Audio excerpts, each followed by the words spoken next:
So அமேசான்ல இந்த ஐபேட்ல எழுதுற பென்சில வாங்கியிருந்தேன். ஓகேங்களா. இது தேர்ட் பார்ட்டி பென்சில் தான். நல்லா ஒர்க் ஆகுது. ஓகேங்களா. நான் வந்து இத வச்சு நெறைய டிராயிங், ஸ்கெட்ச்லாம் பண்ணிட்டு இருந்தேன். பட் இதே பென்சில நான் வந்து என்னுடைய ஒரு நார்மலான ஆண்ட்ராய்டு மொபைல்ல யூஸ் பண்ணா சுத்தமா ஒர்க்கே ஆக மாட்டேங்குது.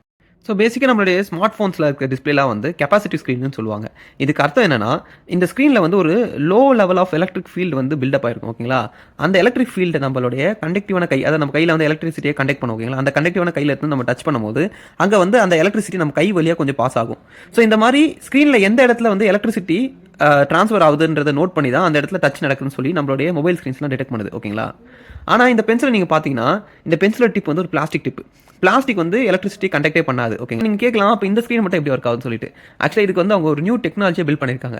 பென்சிலோட டிப்ப நீங்க கழட்டி பார்த்தீங்கன்னா, இந்த மாரி ஒரு காப்பர் காயில் உங்களுக்கு தெரியும். ஓகேங்களா.